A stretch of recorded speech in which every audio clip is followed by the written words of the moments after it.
Welcome, ladies and gentlemen. We have started the recording. It is now 3 o'clock on Tuesday, January 12th, 2021. I am co-chair Sonny Garza here along with co-chair Lisa Clark, and we are chairing today's Livable Places Action Committee meeting. I call this meeting to order as a virtual meeting using Microsoft Teams. At this committee meeting, public speakers may speak up to 2 minutes when called on during the time designated on the agenda at the end of the meeting. Please mute yourself and turn off your camera during the meeting for better broadcasting. If you are joining us via telephone, you may use *6 to mute and unmute yourself. Committee members, if you would like to speak during the meeting, please use the raise your hand feature or unmute and state your last name so that you may be recognized by the co-chairs. Before we go on to roll call, I wanted to make an announcement that we have 2 new members, and I'll be calling their name during roll as well. Melissa Fontenot, who is taking the place of Robert Federline, and we also have Sean Massack, who's replacing Dustin O'Neill. Welcome to you both. All right.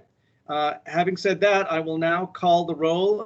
Please respond by saying your last name and then present. So I'm co-chair Garza and I am here. Co-chair Lisa Clark. Present. John Blunt. Not present. Present. Oh, John Blunt is present. Antoine Bryant. Commissioner Bryant. Antoine Bryant is not present. Toby Cole. Toby Cole. Cole present. Thank you. Curtis Davis. Mr. Davis. Mr. Davis is not present. Mike Dishberger. Here. Thank you, Mike. Zion Escobar. Escobar present. Thank you. Melissa Fontenot. Fontenot present. Thank you and welcome, Melissa. Peter Friedman. Friedman present. Thank you, Mr. Friedman. Luis Guajardo. Mr. Guajardo is not present. Gwen Guidry. Gwen is not present. Omar Isfar. Present. Thank you, Omar. Ron Lindsay. Lindsay, present. Thank you, Mr. Lindsay. Kirby Liu. Present. Thank you, Mr. Liu. Meg Lousteau. Lousteau, present. Thank you, Meg. Johanna Mahmoud. Mahmoud, Johanna, present. Thank you, Johanna. Dustin O'Neill. Oh, sorry, my mistake. Mr. O'Neill is replaced by Sean Massack. Sean Massack? Yes, here. Thank you. Kathy Payton. Kathy Payton is not present. Megan Sigler. Sigler, present. Thank you, Megan. Dr. Sherry Smith. Smith, present. Thank you. Juan Sorto. Sorto, present. Thank you. Sandy Stevens. Stevens, present. Thank you. Bobby Tyson. Bobby Tyson is not present. Fernando Zararipa. Samaripa, present. Thank you, Fernando. Is there anyone listening that I neglected to mention your name or you're present and missed the roll call? Curtis Davis, Mr. Roll Call, and present. Great, thank you, Mr. Davis. Anyone else? Okay. John Sloan. Mr. Sloan, thank you. All right. Committee members, meeting notes are only for reference and record-keeping purposes and will not be voted upon. The chair will outline best practices for this virtual meeting, and here I go. Since virtual meetings are new for many of us, here's how to participate in this virtual meeting. I will try and make this quick. I apologize. After joining the meeting, stay muted with your camera turned off to minimize background disruptions and to help with better meeting streaming quality. If you wish to speak, enter your name into the chat and your name will be called in the order received. If you are using a cell phone, press *6 to mute and unmute yourself after your timed comments are heard. When the chair calls on any individuals from the public to speak, please state your name and then spell your last name out loud for the record, unless staff did that for you. A verbal recording of this meeting is important. Please speak slowly and clearly. Chat may not be used for anything other than public speaker requests or basic staff administration about posted agenda items. The hand raise feature must only be used by committee members and staff to identify their interest to comment.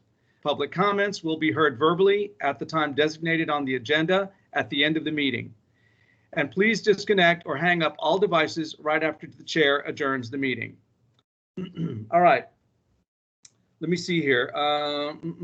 Closing. Most virtual meeting details are posted on the Planning Department's website at www.houstonplanning.com, which may be helpful to you after the meeting when you're looking for detailed notes. I will now call on Margaret Wallace-Brown for the director's report. Director Wallace-Brown. Good afternoon, everyone. Can you hear me? Yes. Okay, perfect. I'm on a different device today and I wasn't sure how it worked. Welcome everyone to the first meeting of the new year. We are very excited about the progress that we have made so far and hope that this meeting takes us yet another step toward improving Houston's development code. So thank you for the considered work that you've done so far, and I look forward to hearing your comments today. That's all I have.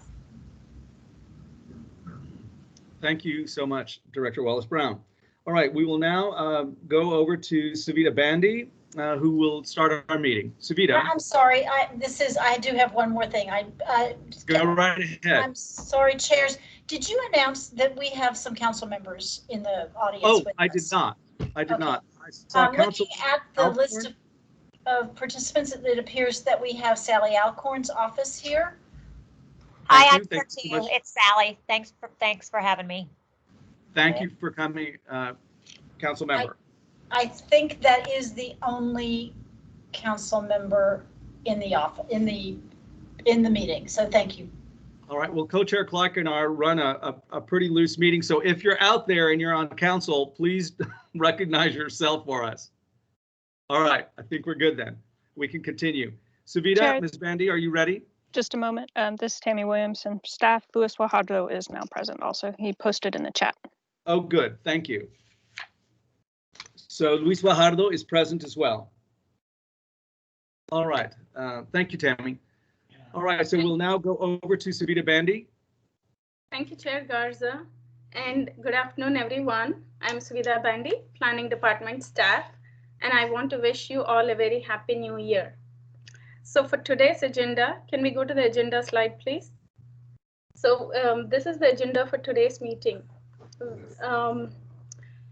What we will do is we will have the director's report followed by, sorry, I'm repeating that.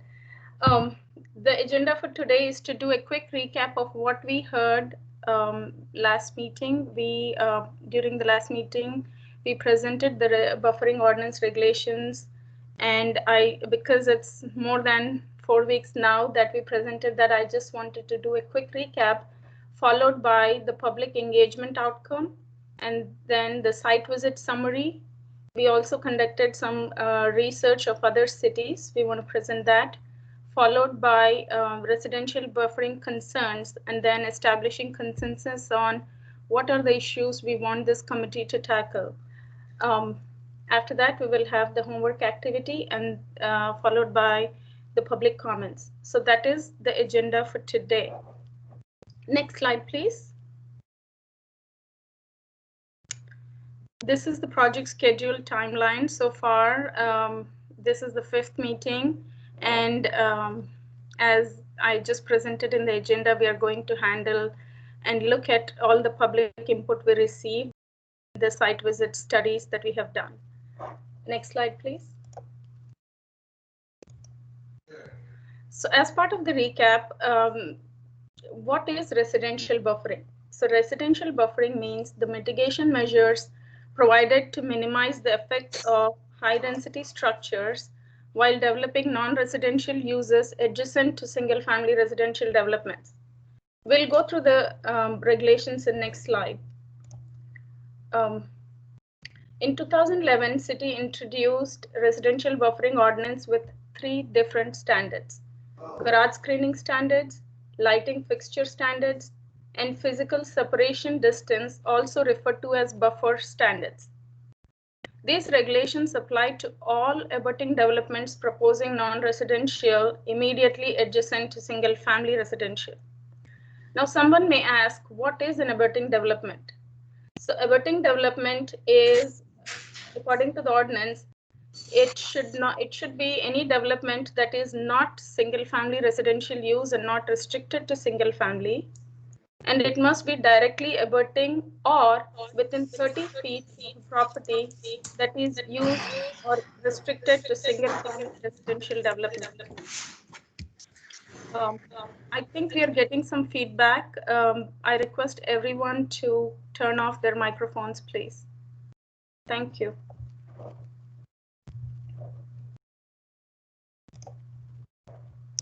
The residential buffering ordinances created 3 sets of standards when developing adjacent to single family homes.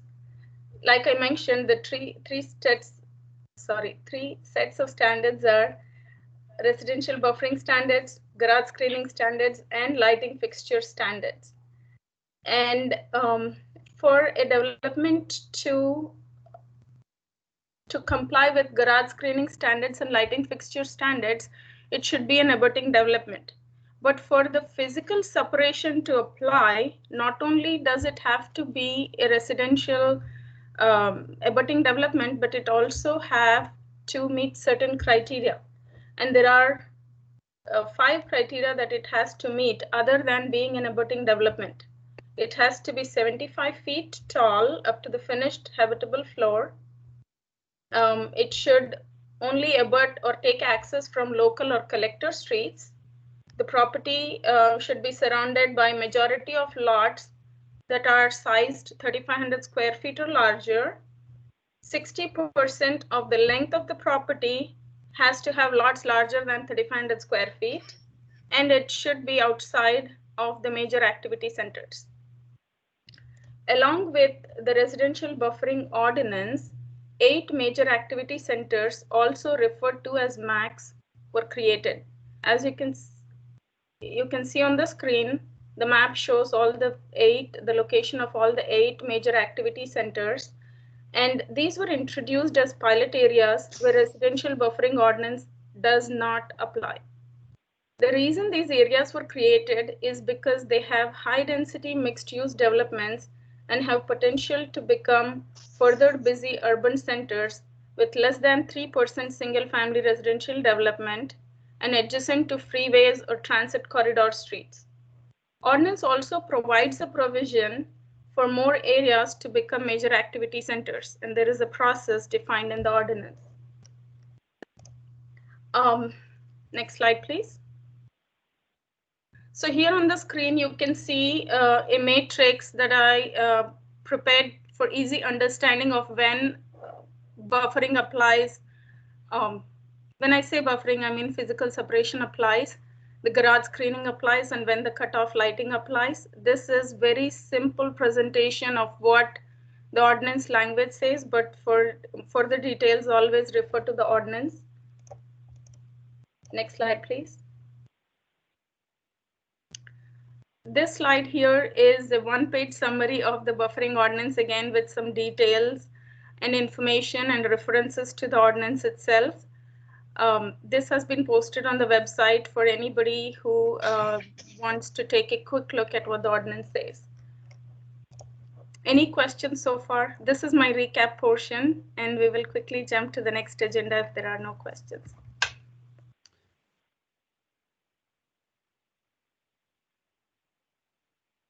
Are there any questions at all? This is Co-Chair Garza. I'm not hearing any questions. Davida, are you seeing any hand raised? I am not. No. All right, then please continue. Okay. So now we will look at the public engagement outcome results of what we have learned from the site visits and research from other cities. In order to understand the effects of high density structures next to single family residential development and receive input from public, staff published an interactive map tool on December 6th. This tool allowed public to drop a pin in an area of high density structure and provide comments. Staff collected all the comments until Jan 6th, a period of 1 month, and prepared a summary report which is available on the website. This map here shows the approximate location of the pins in orange and green circles. I want to take this opportunity to thank all the council members' offices who promoted the tool and helped in this project. So here is a quick summary of how many pins we received. Staff received 131 pins without duplicates. 45 of those represent high-rise, out of which 26 related to proposed structures. 26 pins represent mid-rise structures with 2 proposed structures. 30 of the pins represent 2 to 4 story structures. And 30 pins represent open land or truck yard sites or industrial development next to homes. We also received 10 suggestions in the questions and comments section. In this slide, here is a glimpse of the summary report with mid-rise and high-rise structures. Before we go to the next few slides, I would like to have some disclaimers. We will share some pictures today to convey visually what we have observed. Some of these pictures are from Google and some are clicked by our team. I want to mention that the purpose of these pictures is only to learn from them and see what we can improve on. Besides this, there is no other intention. Additional to this comments, we also received comments about 3 to 4 story residential townhomes next to traditional single family homes with a concern that they're too tall. I just want to note that townhomes are also single family residential developments. We received comments about proposed structures which are noted, but to study the effects, we needed existing structures. We also received comments about truck yards and industrial developments near residential homes causing concerns like dust, chemical pollution, odor, flooding, health issues, etc., which is not within the scope of this action committee. However, we will not forget these comments. We are coordinating with other department officials who are looking into these issues. So very briefly, some of the concerns are that the structures are too tall. So now I'm getting into the pictures to share what we have seen through some of the images that were shared through the tool, and some that we have pulled out the pictures by looking at the addresses. These are some of the pictures of structures that are too close or too tall.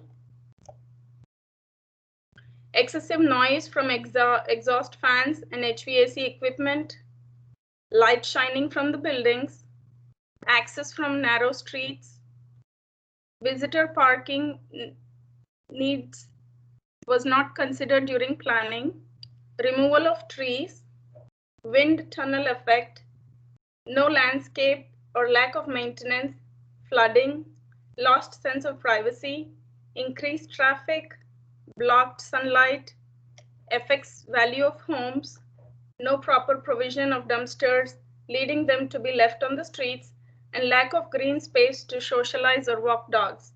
So these are some of the comments we received. We also received comments about tall structures that are under construction. The concerns relate to construction noise during odd hours, creating disturbance, no dust mitigation, street closures making them inaccessible to travel, sidewalks being blocked, illegal parking of construction crew, all on-street parking occupied at all hours, property damage from construction vehicles, too much traffic, trash, and not adequate enforcement of noise and parking ordinance. These comments, though, are outside the scope of this action committee. Because all of these are valid concerns and need attention, staff has communicated these concerns to the appropriate departments. Do you have any questions or comments before we move on to the next discussion? So committee, are there any questions of Ms. Bandy before we move forward? All right, hearing none. This is Ron. I have my hand raised. Oh, I'm sorry. Go ahead, please. Explain your comment again there about projects under construction. I didn't quite catch what you mean. So we did receive comments about projects that are under construction right now, and mostly the comments were related to the height, the construction noise, and excessive dust, and the roads being closed, and the lights from the construction equipment shining in the night. Those were all the concerns we have heard. And we have forwarded the concerns to the appropriate department which handles noise ordinance and enforcement of the noise ordinance, and the parking issues that were brought up. We communicated those to Public Works. So you dealt with the noise and parking, but the other issues that these residents have raised will continue to be part of this committee or not? Ms. Bandy, go ahead. Actually, they're not. And correct me if I'm wrong, Ms. Bandy. The idea here is, first, your first question was that, define proposed, and that is that they're not currently on the ground. And then the information that we received on the website was that were about complaints that fall outside the purview of this committee, is what we're saying. Is that correct, Ms. Bandy? It's like noise, traffic, things like that that are happening because of construction, because again, the buildings are not in place at this point in time. Does that make sense? Yes, that's right. Mr. Okay. Lindsay? Director Wallace Brown, if I could address that a little bit more.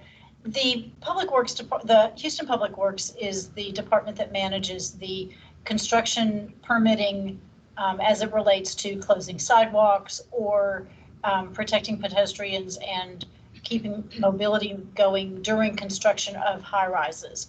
And they are, there is new transition in that department, and they will be looking at those rules and those regulations associated with that. And so we have referred these comments to the Department of Houston Public Works for them to have in their hand when they start talking about mobility options related to construction projects. We wanted to have something, we wanted to keep the focus of this committee more tight about what the planning department's responsibilities are and how we can get some changes to the city council quicker rather than later. And by including those other topics, we felt that it would delay the hard work that this committee is doing immediately. Okay, can we ask that the notes you get back and forth from Public Works and their intention on what they to do with these items be shared with the committee? Because I think it's provides some context. Director Sure. Brown, this is Co-Chair Garza. I don't think that we want to go in that direction, Mr. Lindsay, because again, we are not here to problem solve individual these problems that on an individual basis. We're really here to look at the ordinance. But I want you to rest assured that we're referring these to the proper authorities within city government. They really fall, again, outside the purview of this organization, of this committee rather, that sole purpose is to look at the ordinance, like from 10,000 feet, and discuss how it needs to be tweaked, changed, and improved. Does that make sense? Well, I understand that. I'm just saying that if you get notes back from Public Works or get comments back, I think it ought to be good to be shared with the committee, because as we know, Public Works can make changes to their design manuals that don't have to go through City Council at all. And so it gives us a good insight to what they're thinking of doing, which could be pretty significant in how projects are executed in the city. Ms. Bandy, but let me say, I don't know that those individual departments like Public Works will actually be reporting back to us. So Director Wallace Brown, can you fill us in whether that's feasible for us to do for staff? Yeah, so I understand Mr. Lindsay's concerns, and I don't know that it's as clear cut as what he's asking, but I'm happy to report back to the committee at some point in the very near future on some of the conversations that we are having with Public Works about improving mobility around construction sites. I don't really want to make it a long, full committee meeting, but I'm happy to have that conversation. And Ron, call me anytime you'd like. I'm happy to talk with you about it in depth. Okay. All right. Thank you very much. I appreciate it. Great. Thank you, Mr. Lindsay. Thank you, Director Wallace Brown. Savita, let's continue. Mr. Sordo's hand is raised. I'm sorry. Thank you, Tammy. Mr. Sordo, go ahead. Yeah, I also don't want to spend a lot of time on this though, but I think it's very important that we continue to define who we are to the general public, because obviously these are comments that people took their time and effort to put into this platform. So I think that we need to find a good tool or a mechanism or strategy to make sure that the public is aware of who we are, so we don't catch ourselves having to explain under heated circumstances. So I'm not saying that that's going to alleviate some of the stuff, but I think it's to our best interest to educate as much as we can.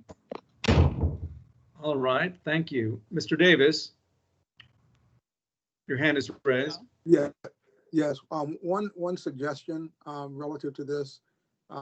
Staff did a good job in putting together a chart titled Residential Buffering Ordinance Summary. And what might be helpful is on an ongoing basis as we go through this process, at the bottom of that chart, you have an ordinance reference, and you might add a category or use this particular category to reference other codes and regulatory bodies that cover issues as they come up.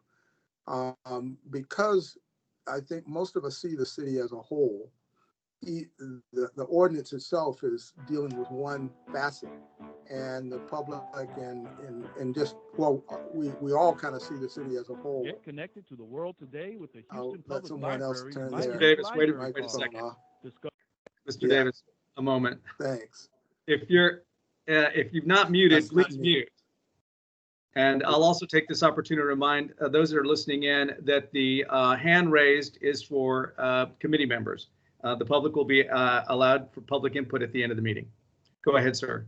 Yeah, just to facilitate the process that you've designed, the issues that come up that are not kind of in line with how you have structured this work could be captured in that table that I referenced earlier. And so if there are ordinances that address issues that were raised, or other departments or other controlling elements, if you can reference it there and begin to cross-reference these issues and share it with the appropriate other managers. But I do think that making it part of our work to bring closure to issues, to say such and such has this issue, and they'll get back with a certain period of time, would be important. I think accountability is key, and things shouldn't be left in the ethers so that folks don't feel frustrated. Again, I will go back to, I understand your point and I appreciate it. And I think we should leave that to staff to work on individually. Staff works very, very well with the public and reaching back out to them when they have questions. I do not, however, want to make that part of this committee meeting. Our job here is to look at the ordinances and not at individual cases. Again, those will be turned over to the proper individuals. And as Director Wallace Brown said, she will give us a report from at one point in time in the future when she has some information. And but again, I want everyone to understand that we're looking at the ordinance from 10,000 feet. We are not here to solve individual problems. We don't have the power to do that. So we'll take your comments into consideration, and we'll make sure that we handle them in the appropriate way possible. So are there any other questions? I see another hand raised. Hi, this is Megan Sigler. I wondered, when I have a question for staff, when when someone posted a comment and maybe it wasn't directly related to our to what we're looking at and studying, do they get a response from you? I mean, is it that simple that you could say, you know, this is a Public Works, this is the phone number to contact, or is the system not quite set up like that? The website Let's Talk Houston is not set up like that, and we got a lot of comments in 1 week. Up until 1 week ago, we only had few comments, but then they just rained down on us, and which is good, which means public is paying attention, and we like that. And I went through each and every word written by all of the public comments. I went through each one of them and noted. So if you please take a look at the summary. It notes down every single thing that we have heard and learned. And I am in discussions with other department officials as to how we can help address these concerns. However, the scope is limited with this action committee. So in the summary sheet, I put a column called staff's findings, and in there it is referenced that it is outside the scope of this committee's work, if that helps. No, yeah, definitely. Because I just want people, the public that's taking the time to do it, and I'm with Sunny 100%. Just want to be sure that the public that's taking the time to participate wants to come back and continue in the process, even if it's not part of their purview, that they feel heard and responded to. So thank you. Yes, definitely. And we posted the summary that I prepared on our Livable Places webpage also, so that everybody who participated, they can see their comments and that what is the next steps. And as requested, based on the possibility, we'll definitely report back as to what's happening next if we hear back soon enough. Ms. Bandy, you know what we might be able to do, since you put the matrix up on Livable Places, I wonder that we might use that same site to tell people that if they have a continuing problem, to call either us directly or call 311. I mean, go ahead and add that line that basically says, if you reported an event, you know, or used a PIN, please contact this person, this group, this something to voice your complaint, because our website was not the place to do that, but I understand what everyone is saying. So we could put a statement there that says, here are the findings that we have. If you need more information, please call X. Got it. Is that doable? Thank you. We will accommodate that. Thank you so much. Thank you. All right. Do I have any more hands raised, Tammy? Luis Guajardo. Mr. Guajardo. Hi, everyone. Thanks for doing all the hard work and collecting comments. I think one thing that could be helpful for our ordinance making capacity here is if some of the comments are, or if the comments are also looked at or analyzed in a different light as well for this committee. Maybe it serves a good purpose to have them directly, you know, online and available to others, please. But if perhaps helping us interpret what this means or what implications it may pose in our consideration of this component of the ordinance, I think it could be very helpful, because otherwise I think a lot of us can read the comments and we may interpret them in very different lights. But even just a small summary of kind of what we're hearing or where public opinion may be on this could help the body interpret what we're seeing. So just a suggestion for the planning department, if that's a possibility. Thank you, Mr. Guajardo. Thank you. We'll consider that.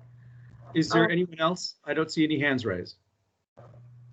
There are no other hands raised. Great. Thank you, Tammy. Well, let's continue, Ms. Bandy. Okay. Next slide, please.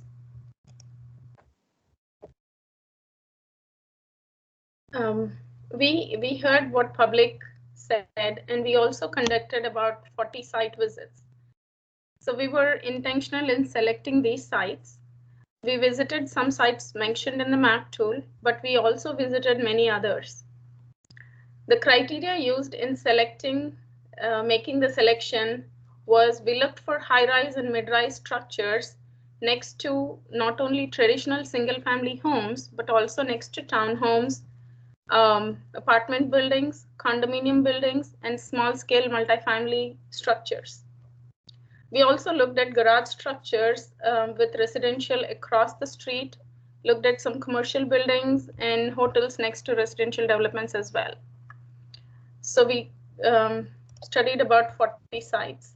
The next slide shows an image of the different sites we considered and looked at and studied during this process.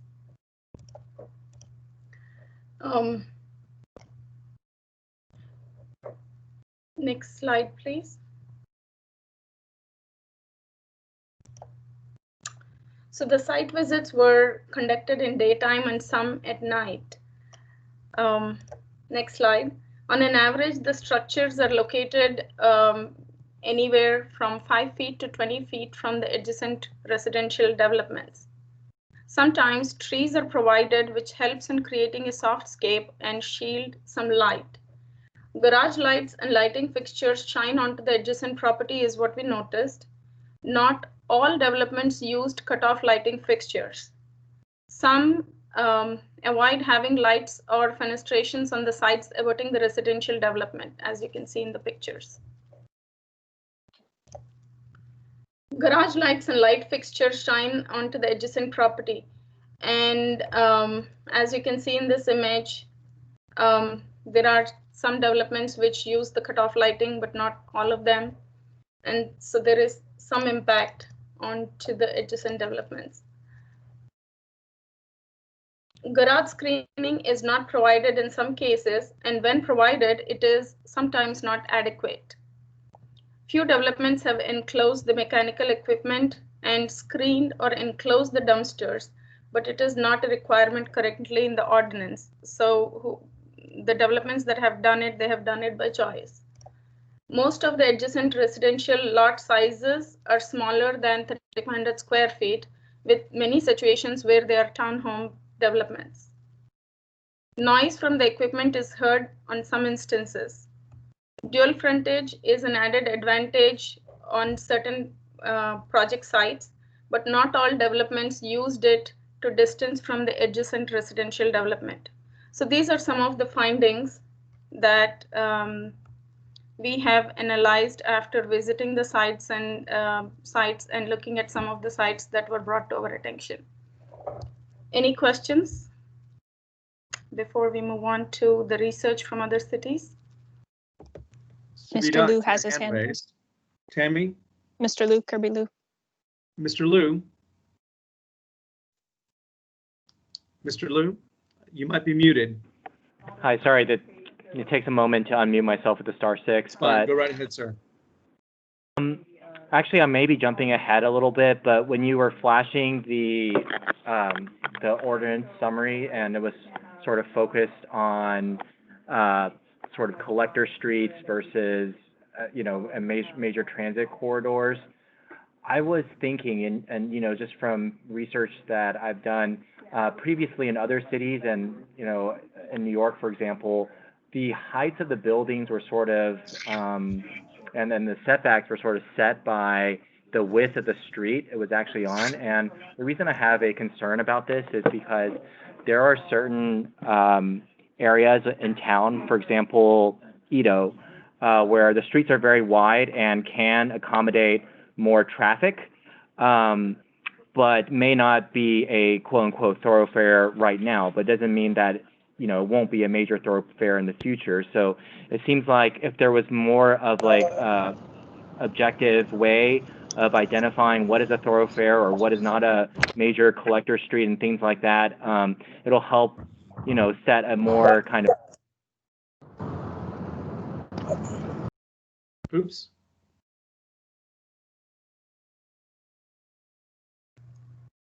Savita? Mr. Liu, did we lose you? I think I did it. Hold on. He doesn't appear to be in the list of attendees. Sorry, I got muted again, but I apologize. I think that was me. Oh yeah, sorry. I was just saying that if there was I guess my concern is that the criteria for what is a collector and what is a local street and what is a major thoroughfare, it's not, if you codify it in a very strict way, it may, future streets may turn out to be more collector streets or more local streets in the future. And so it seems like if we have a more dimensional approach to identifying the relationship between street width and size of the building and setbacks and buffering zones, that may create a more sort of transparent and clear way of addressing these issues. All right, thank you. Thank you. May I comment? Please. Thank you for that comment, Mr. Liu. I just wanted to say that the major thoroughfares and collector streets are established by the major thoroughfare freeway plan. And there is a defined criteria to establish those based on the number of trips, and the speeds are established, and the number of lanes and turn lanes. All of those are established by the major thoroughfare freeway plan. I do understand your comment that you're making is based on the width of the street. Is there a possibility for us to define the building setbacks or the height of the structure?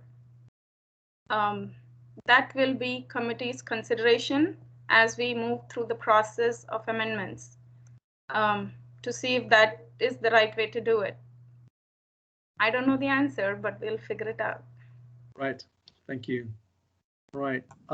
Who else do we have? Tammy, Ms. Williamson? Mr. Davis. Mr. Davis, go ahead, please. Just one quick suggestion in reference to Mr. Liu's comment, and he might confirm whether this addresses his concern.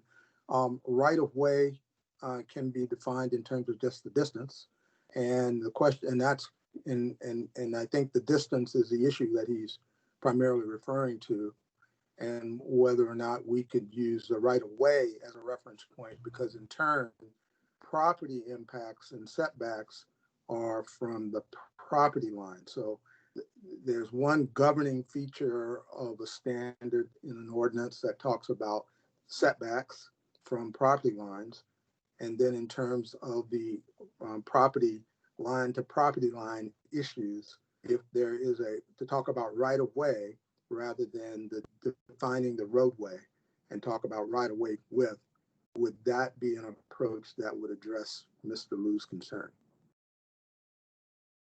Ms. Bandy, before you start, I think the issue is that because major thoroughfare and freeway plan is malleable and it changes literally every single year, you'd be better at this, Ms. Bandy, than I, but I don't know that that's a criteria that we could use, because it could literally change as you have like Westheimer going out to Katy, which 20 years ago had no traffic, but today has huge traffic. So Ms. Bandy, you'd be in a better position to answer Mr. Davis's question.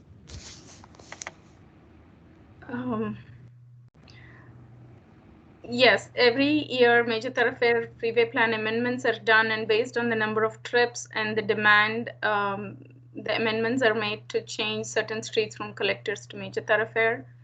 I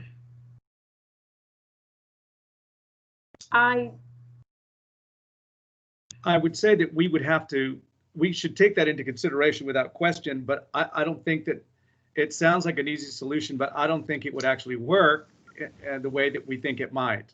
But it's very much worthy of investigation. Don't you agree, Ms. Bandy? I agree. And this is Director Wallace Brown. If I could simply add, yes, it's absolutely worthy of investigation. It's something this committee might want to talk about it as we move forward. And I also would like to just say that how we identify streets on the major thoroughfare plan, might be shifting also as we realize that what's more important than perhaps just their width and their number of lanes is how the roadway is used and by whom the roadways. And so, maybe we are looking at some minor changes to the way we do the major thoroughfare plan this year, but in the future, especially as we coordinate more with the new deputy director in the Houston Public Works Department, and really, implement the mayor's desire to become more multimodal, the major thoroughfare plan might morph also and become something more useful that what Mr. Liu's asking about. But it is a process, and we need to get there.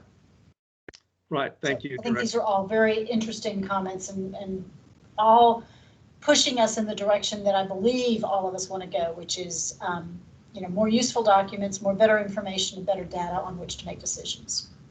Great, thank you. All right, any other questions? I don't see any hands raised. All right, Ms. Bandy, please continue. I heard some comment. Did anybody? No, that was just me saying there are no other hands raised. Sorry. Thank you, Ms. Thank Williams. you, Tammy.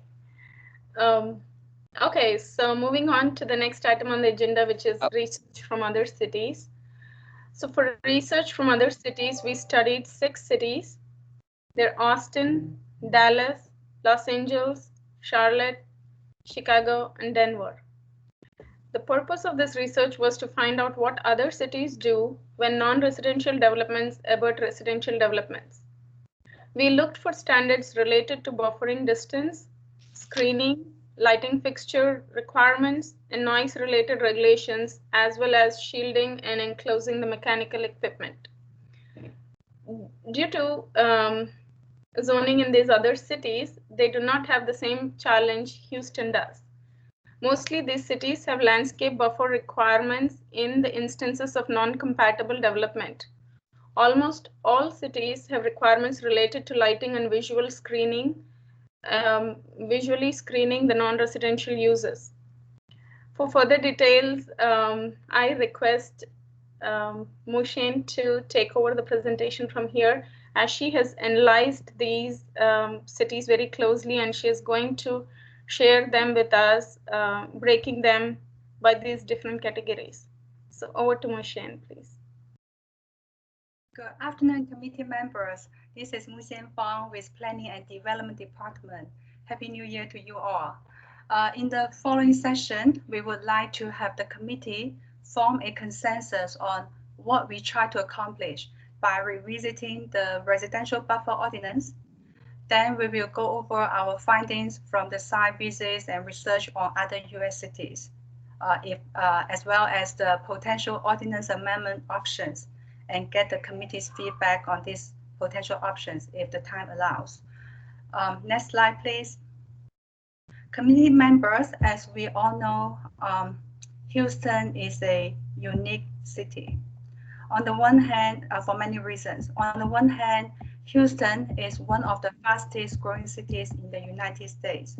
On the other hand, Houston is the sole major US urban development without zoning ordinance. The city has been trying to develop creative tools to guide urban growth and adjust the density. The residential buffer ordinance is one of them. It aims to accommodate density for the city to grow while minimizing the potential negative impacts imposed on the existing residential neighborhoods. However, since the ordinance was adopted in 2011, we have heard concerns from the residents that the ordinance has not effectively protected the residential neighborhoods in the urban area. During the last meeting, we briefly went over the current residential buffer standards as well as the related concerns and challenges with you. During the discussion, we think the committee agrees that we should explore ways to improve 4 sets of standards to promote compatible developments and help the city grow sustainably.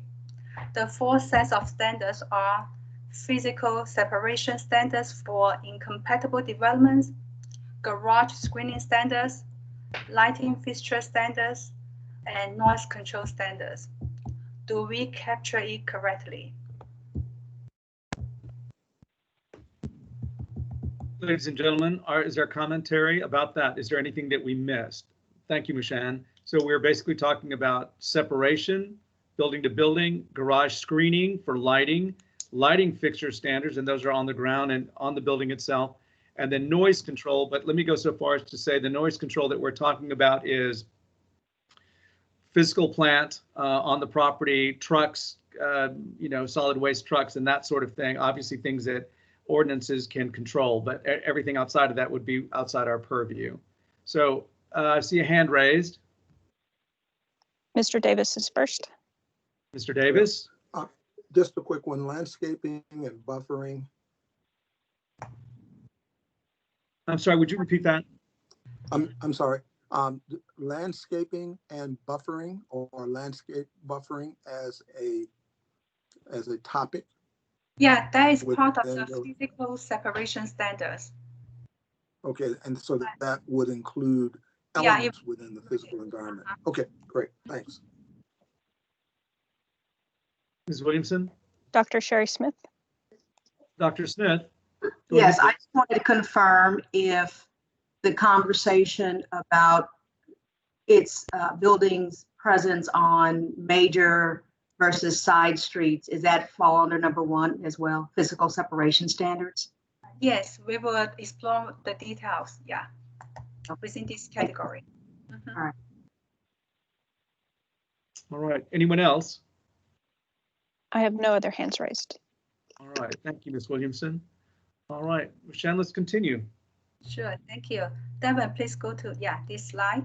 So before we discuss the details of the standards, it's very important for the committee to form a consensus on what type of development we try to protect.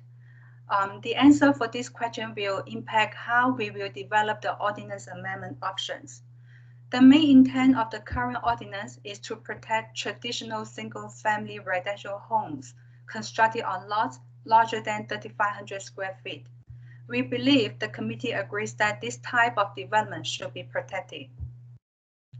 Next slide, please. But how about townhomes?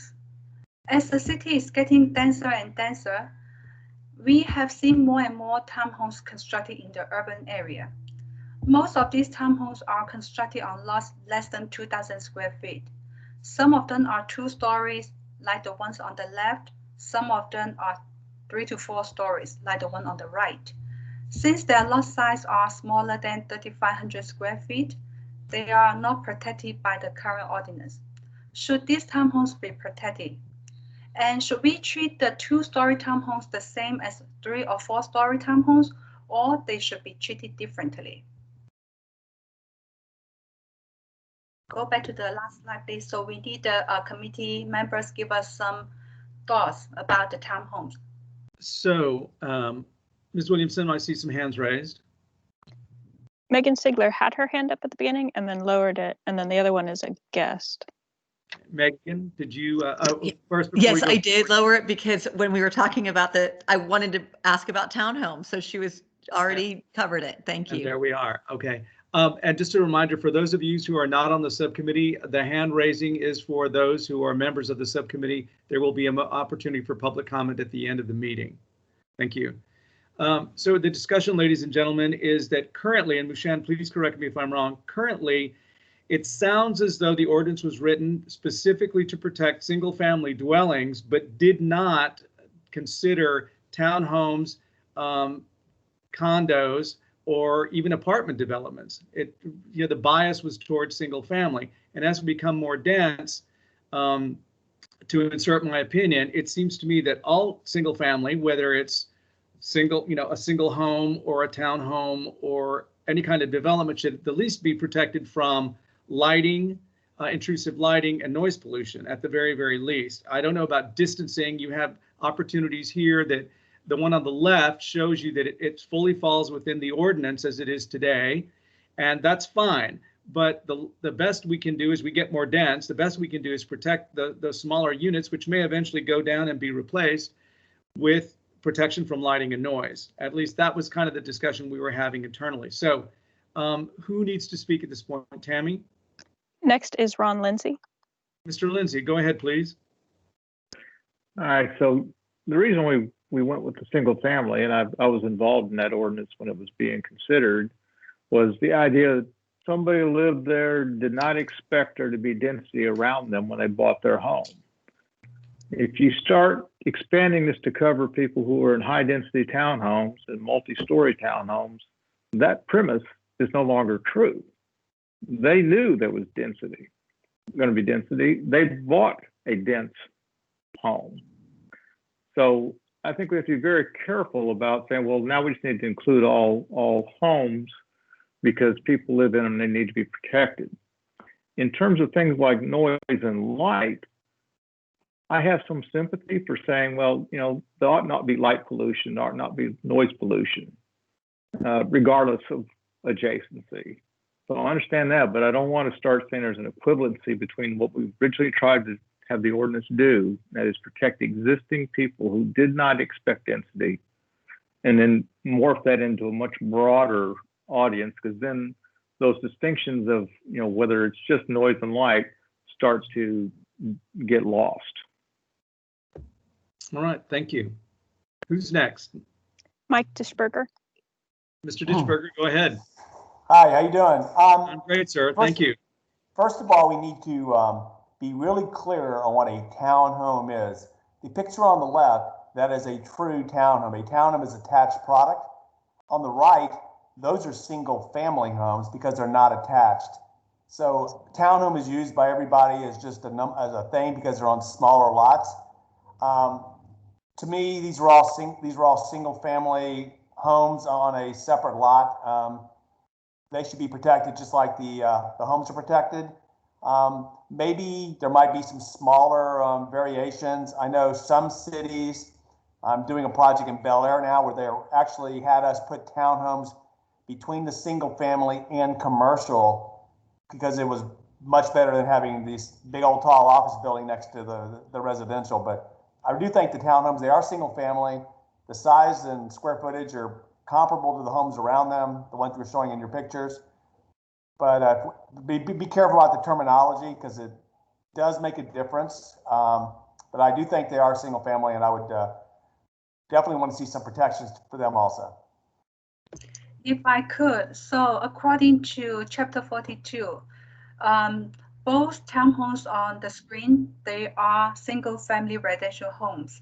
The land use type is single-family residential. The reason for why they are not protected because of their lot size, smaller than 3,500 square feet. Yeah. I understand that. Mushan, that would also apply to condominiums that basically look like townhomes and are side-by-side units, but they don't own the property beneath them. It's all shared as part of the community, correct? Yes, correct. So that condos doesn't treat as single family, is under multi-family category. So that's why it's not protected as well. It's not protected. Even though it looks like a townhome development, it is not because it's a condo. Yes. Correct. Okay. And that's the question that has come up. Who else do we have, Tammy? Sandy Stevens. Ms. Stevens, go ahead. Yes, I would like to speak to this issue of whether or not we should include townhomes. People are residents of a townhome, a single-family resident, even some of the low-rise apartment buildings, and they do need protection from noise, from light, from the traffic, which the buffering does give you some of that protection. So I don't think out of hand we should just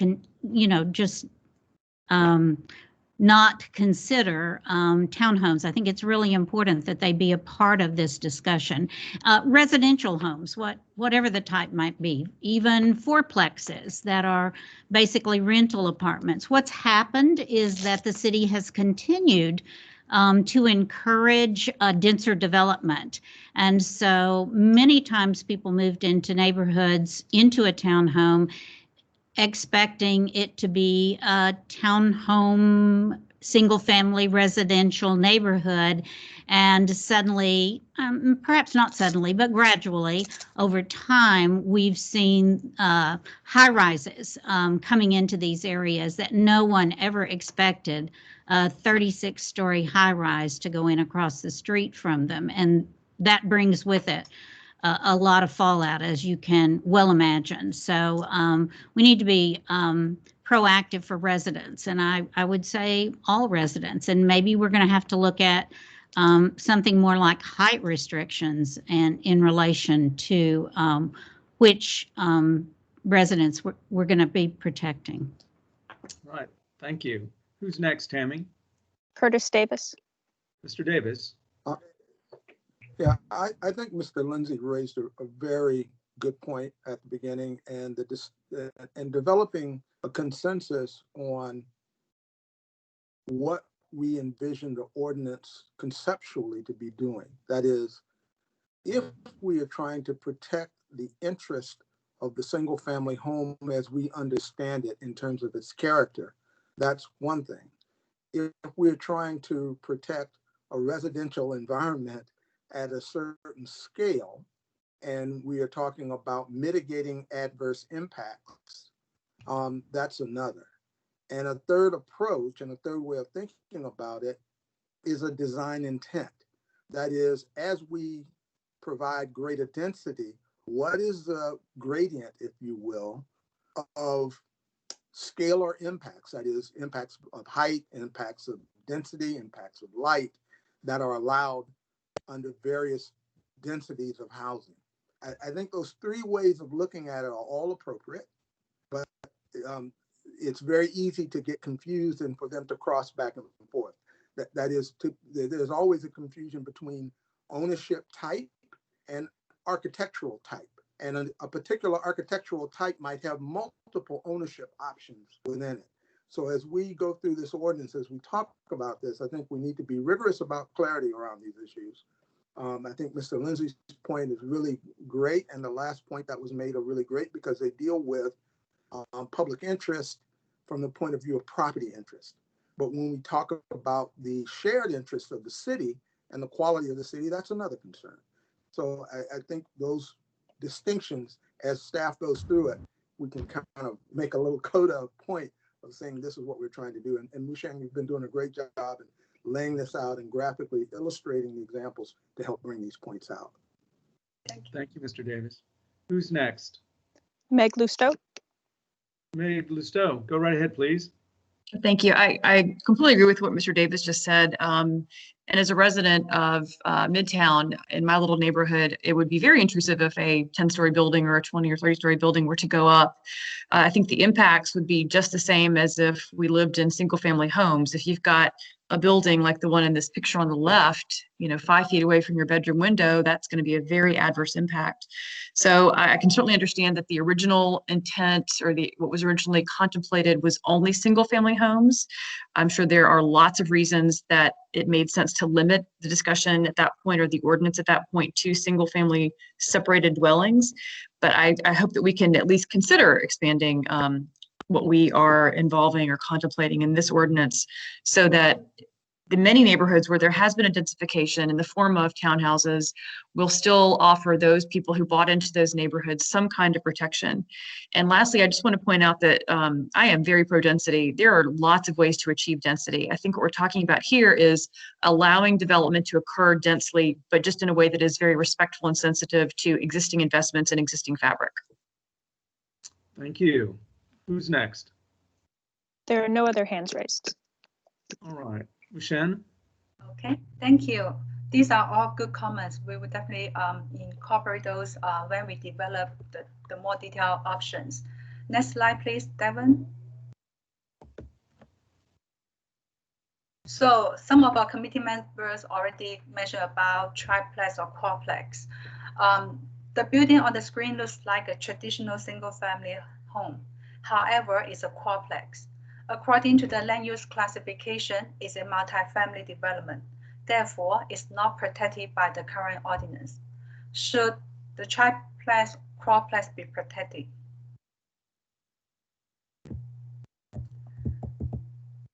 Mushen, I was wondering, the matrix that we had earlier showing what the abbreviation of the ordinance, what is applicability? Residential buffering applies to, garage screening required, cutoff lighting required. Can you put that up? Damon, would you please go to that slide with the table for the 3 different types of the standards? Slide number 12. I think so. That one, yes. So before we move forward, Mushan, so I want the committee to see this right here because it really kind of explains exactly what we're talking about. So as example, cutoff lighting was required for everyone. So everyone is protected at this point in time. Correct me if I'm wrong, Mushan. Go ahead. Sorry. Go ahead, Savita. Sorry. Yeah. every development that is an abutting development, which is within 30 feet of an existing single family development, if they're proposing any lighting on the structure or within the property boundary, those lighting fixtures have to be cut-off lighting fixtures. It does not matter if their property is on a major thoroughfare, MAC, or anything. The fixtures have to be cut-off fixtures. And it doesn't matter, again, what we're talking about, whether it's a fourplex or a townhome or whatever, the lighting is required for all of them. Yes. Okay. So again, I wanted to put this up because it makes, there's a lot being discussed there, and this makes it a little bit clearer. So let's entertain discussion at this point in time. I see some hands raised. Ron Lindsay. Mr. Lindsay, go ahead, please. Oh, thank you. Well, I want to address something you just said. Abutting development is only defined as those things next to single-family residential. So no, I don't think the existing ordinance has anything to do with multifamily, whether that's multifamily because it's a quadruplex or a duplex. Well, they've been exempt at this point in time, correct? Because they don't fit the definition of abutting development. Right. And so I wanted to put this up so you can see what is covered and potentially what's not. So that, again, as Mushan said on her next slide, you can go back to the other slide, Mushan. This looks like single family, but it's actually a fourplex. All right. So do we protect it or do we not is the question at hand.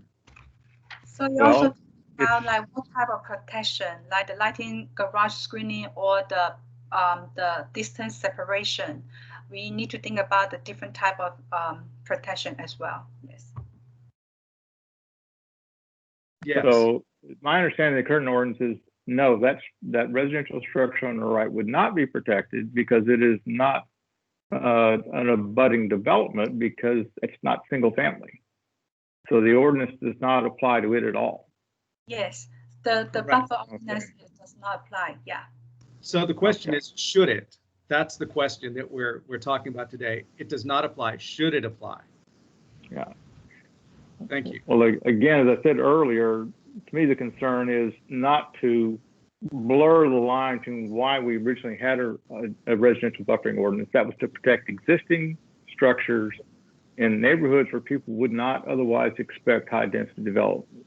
Now we get into other issues, whether any property should be allowed to create noise that's a nuisance or to have light shining on adjacent property. That's a different question. And I don't think we want to start confusing these two things.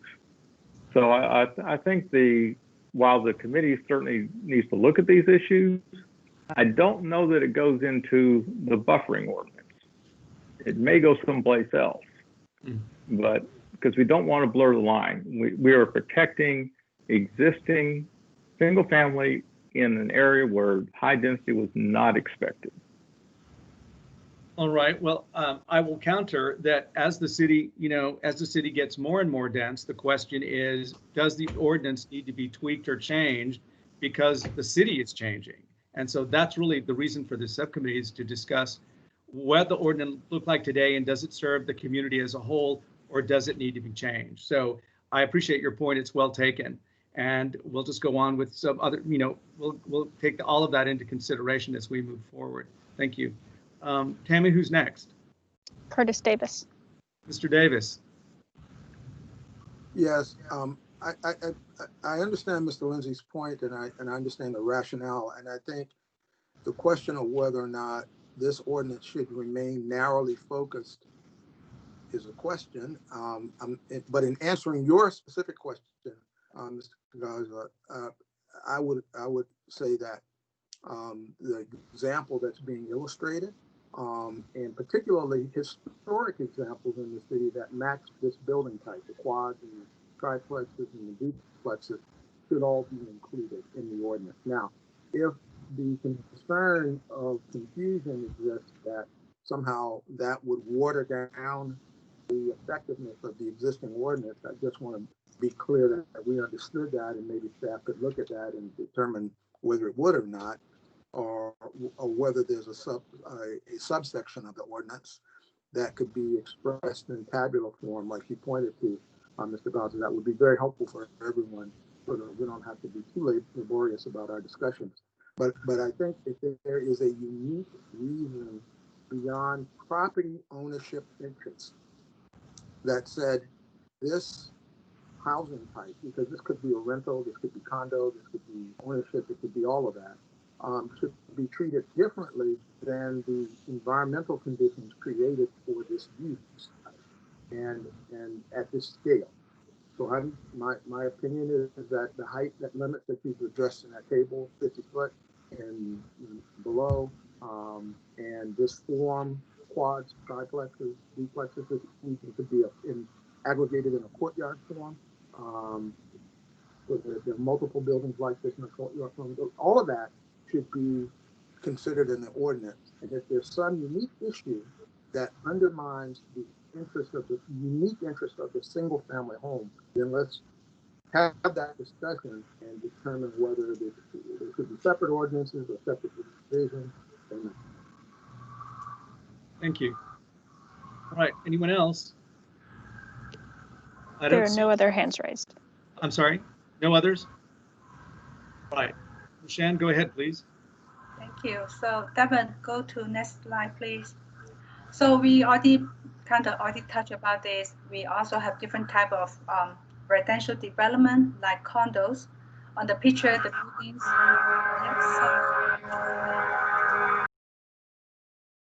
They look like townhomes. However, according to the land use classification, since the property owners do not own the land where the houses are constructed, they are multi-family development.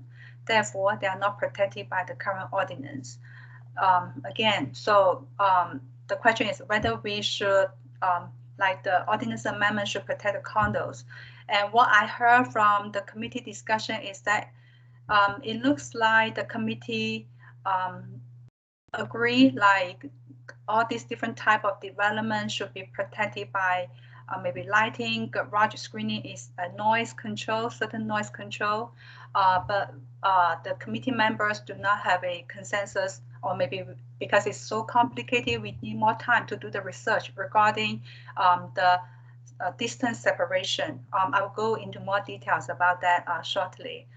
Next slide, please.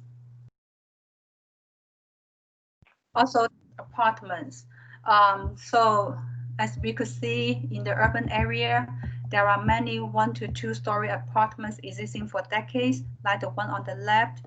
When a mid-rise, high-rise is constructed next to this type of apartments, should they be protected? Because now they are not protected. Meanwhile, there are more and more 4 to 5 story apartments constructed in the city, like the one on the right. When incompatible development is constructed next door, should these type of apartments be protected as well? These are the questions we really need the committee to think about that and provide us feedback. Next slide, please, Devin.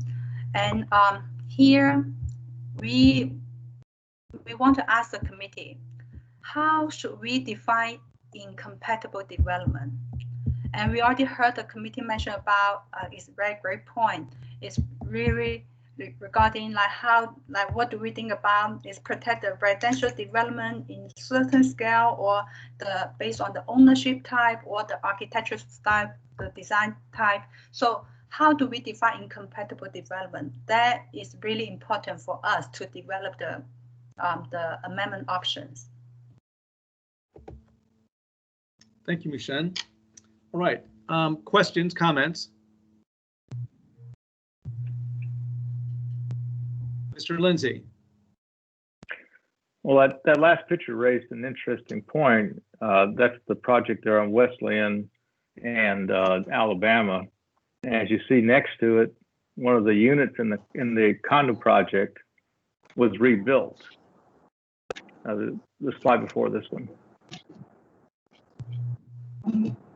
See the new structure? Yeah, they rebuilt the townhome. So what happens when you have a high rise like the one that was built there on the right, and you have somebody building a new unit now? Are they going to be required to separate themselves from the commercial? No. Are you going to grandfather the use so that now if another high rise this is torn down 20 years from now, and that new structure was built there afterward. Is there going to be grandfathering for existing high-rise like there used to be for drainage? Or as a high-density condo project like that on the left moved in, does it somehow take away the ability of that property to be redeveloped as high-rise? Shan? So we don't have the exact answer now. So for now, if they do not change the platted land use, they will be able to continue to just demolish the old one and construct a new one. Right now, the ordinance does not specify any of those grandfather rules, but we are open to see the different options because based on our research, other cities, for example, this picture, the high-rise is existing. If there's a new single-family home constructed after the high-rise, this new single-family home is required to contribute 50% of the buffer area, something like that. We see some other practice in the other cities. We definitely would look into that.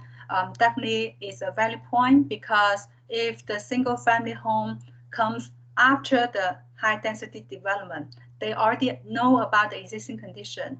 So that maybe we need to take that into consideration and treat it differently. Yeah, but we don't have a kind of a clear answer at this time, but we are welcoming your feedback. That will help us.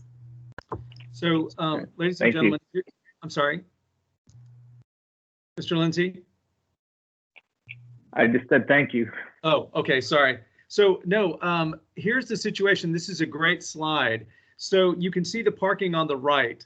One of the discussions that staff is having is, should we make the developer shield? Right now, the shielding is 42 inches, so it basically stops headlights, car headlights from shining onto the property next door. But that doesn't mean anything about the overhead lighting that you have in a garage that could be on for security purposes all night long. So it seems to me that if you've got residential, and by that I mean, you know, homes, and that could be townhomes, condos, single family dwellings, that they should all be guarded from that noise and light pollution. I think that the buffer zone can be treated as an entirely separate piece of information, a separate part of the ordinance, because as you said, that is going to change if the property on the left gets torn down, say they're apartments, and another high-rise goes up. Well, then their parking is going to have to be shielded so that whatever buildings, the building on the right is also shielded from its lights for the first, say, 5 floors. So I want the committee to think about this. Could we separate, again, separate buffering and that distancing? Could we separate it from lighting and noise? I mean, 2 of the committee members have already spoken that all family dwellings should be exempt from noise and light pollution. And I think we need to look at, as Mushan said, the buffering distance ordinance part of it is a very complex thing that we need to look at very seriously. But I think we can agree that whether you're a single family or an apartment or a townhome or condos, you know, you moved in knowing what you were moving into. I'll grant you that. But as I can tell you, being on Planning Commission, people will come in every day and say they've been living in the house for 25 and 30 and more years. So things do change. But I think, Mushan, is it possible for us to perhaps separate those items, the buffering from the noise and the lighting, so that we could at least agree on parts of the ordinance that might need to be changed? Actually, that is the plan. If the time allows, I would like to go through that shortly. Yeah. Please. Thank you. Thank you. Anyone else? I see no hands raised. Okay, great. Thank you, Mushan. Okay, thank you. So go to next slide, please, Stephen. So we got very valuable input from the committee members. I think we have already have some consensus. So in this following session, we would like to share with you what we have found from the site visits and our research on other US cities. We will go through the findings based on the 4 sets of the standards on the screen. So basically, yes, we think we could separate these 4 standards. They don't have to apply to all development simultaneously.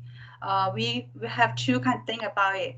What I heard from the committee is the garage screening, lighting fixture, and noise control standards are the one should probably be applied to all development adjacent to residential use, regardless of whether it is single family or townhomes or condos or apartments, because these are kind of more like related to the life of quality, the quality life, and regarding minimizing the nuisance to not only the residents next door, or also maybe the public passing by. So am I capturing correctly? Ladies and gentlemen, any commentary? I think so. I think that was the gist of our last meeting, yes. Okay, thank you. So Peter Friedman has his hand raised. Mr. Friedman, go ahead, please. Thank you. I definitely think it's a great idea to separate them. The physical separation and the light and noise, I think, is 2 different categories completely. I think that's a great idea. One thing I do want to mention, and we had this discussion previously in our neighborhood, was when you do buffering for noise and like physical where light would be blocked, you do have issues with possible safety issues. If somebody was to be in an accident or get hurt and call out for help, that is something just that it could be detrimental to having very strong noise and light protections. Just thought I'd bring it up. All right, thank you. Tammy, I see no one else. No other hands raised. Okay, go ahead, Mushan. Okay, since the physical separation standards for incompatible development are very complicated, and we need more time to analyze the different options and talk to different stakeholders, we will discuss this set of standards with you in the next meeting. Today, we will focus on the other 3 sets of standards: garage screening, outdoor lighting fixture, and noise control standards. Based on the site visits and our research, we have come up some preliminary thoughts on these 3 sets of standards. We would like to get your feedback on these preliminary thoughts before we finalize the details with the technical advisory committee in the coming weeks. But before we talk about the details about these 3 sets of standards, committee members, do you have any thoughts you would like to share with us to help us to frame the physical separation standards? Ladies and gentlemen. Hearing none, we will move on. Thank you. Mushan, go ahead, please. Thank you. Now let's go over the garage screening standards. Next slide, please, Devon. So this is an exhibit illustrating the current garage screening requirements. Each floor of the garage structure facing single family is required to be installed a 42-inch tall opaque exterior cover. The exterior cover is required for the finished floor less than 50 feet from grade. There are 2 major concerns related to the garage screening requirements. The first concern is that screening is not required for single-family residential across the street. And the second concern is that the screening is not required over 50 feet from grade. In other words, 6th floor and above of the garage are not required to provide screening. Next slide, please. During the site visits, we found that there are some garage without any screenings blocking headlights. Next slide, please. There are also many garage with opaque cover blocking headlights. We intentionally conduct some site visits during the evening to find out how this garage impact the adjacent residential developments. We noticed that opaque cover is very important and helpful for blocking vehicular headlights. However, the opaque cover itself is not sufficient to reduce air pollution. As you could see from these pictures, during the night, the interior lighting from the garage could still create nuisance for the adjacent residential developments, even though all of them have the opaque cover blocking vehicular headlights. Next slide, please. On the other hand, we also find that many garage structures have full screenings. The screening materials and designs vary significantly. For example, the screening on these 3 garages is semi-opaque. During the day, it functions pretty well. However, during the night, we could clearly see the glare. Next slide, please. We find that some screenings work better to block the glare, like the ones on the screen. Based on our observation, we find that full screenings for the first 3 floors of garage structure play important role to minimize nuisance for the adjacent development and reduce glare on the street to promote traffic safety. Next slide, please. So when we researched the garage screening standards in the other 6 US cities, none of them require any structural screening for garage, like opaque exterior cover or the screenings we just saw. Some of them have screening requirements, but those are related to landscape area on the ground, not screening on the structure. The major reason is that all these cities have zoning ordinances. Commercial garage structures are normally not allowed in the residential zones. Even though we are not able to borrow ideas from the other cities, based on our site visits, we believe the potential option to improve the current garage screening standards is that require 42-inch tall opaque exterior cover for every floor of the garage structure, regardless of the height and adjacent development, and require full screening for the first 3 above grade levels of all garage structures. This is just a preliminary idea. We still need to discuss with the Technical Advisory Committee regarding the details of full screening requirements and the feasibility of this option. Before we have further discussion with the Technical Advisory Committee, we need your feedback either on this option or other potential options. All right, ladies and gentlemen, we've opened the floor to comments. Kirby Lou has his hand raised. Mr. Liu, go ahead, please. Kirby? Kirby, are you there? Yes, yes, I am. Sorry, Go ahead. the whole meeting function. If we can go back to the diagram, the section. The current garage screening standards? It was the one that's showing the 42 inch. Yeah, this one. So if actually I was thinking if light pollution is the primary concern, it would make sense to cover more of the top part as opposed to the bottom part. I mean, obviously you have a handrail issue, but with respect to the lights, because if you cover more of the top part, that actually does a better job of blocking the light rather than having the 42 inches connected to the bottom of connected to the floor plate below, if that makes sense. Yeah, that makes sense. So Kirby, the other question is, you noticed that the recommendation was only the first 3 floors. In your opinion, should it go to cover all the garage? All garage levels should be shielded, or the first 3 or the first 5? Did you have an opinion?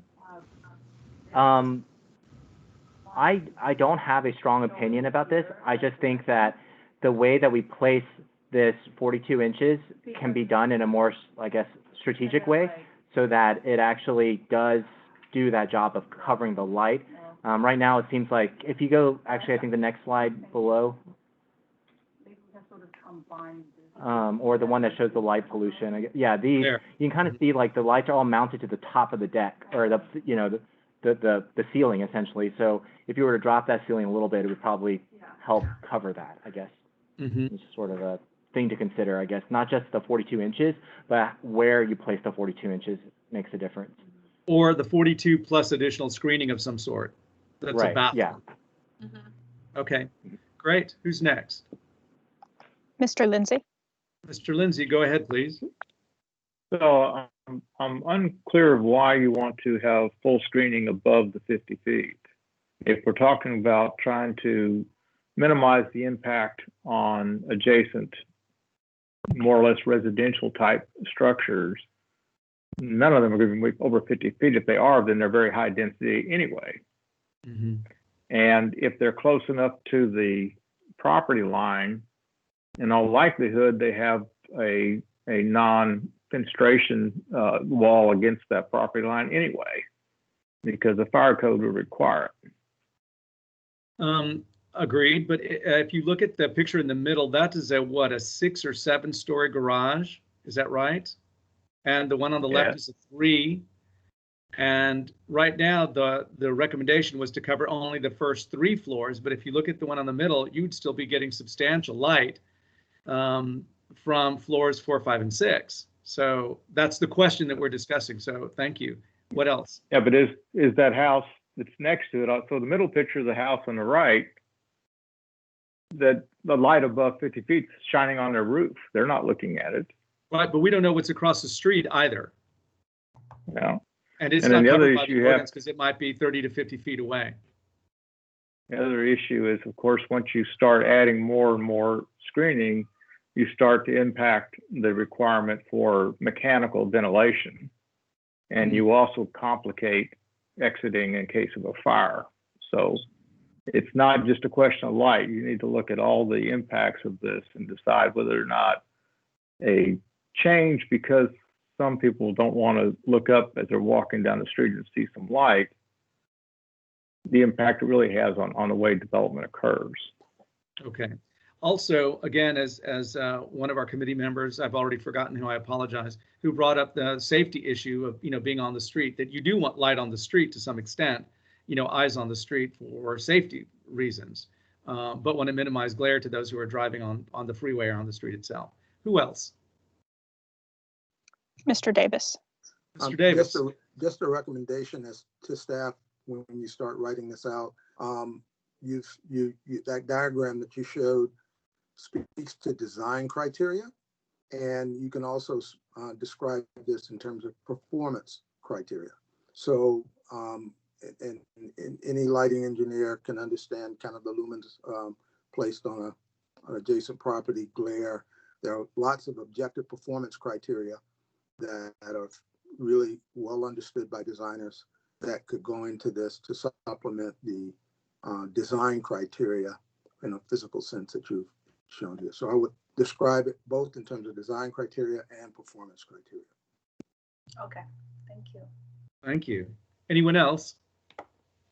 Mr. Lindsay put his hand back up. Mr. Lindsay? I don't know.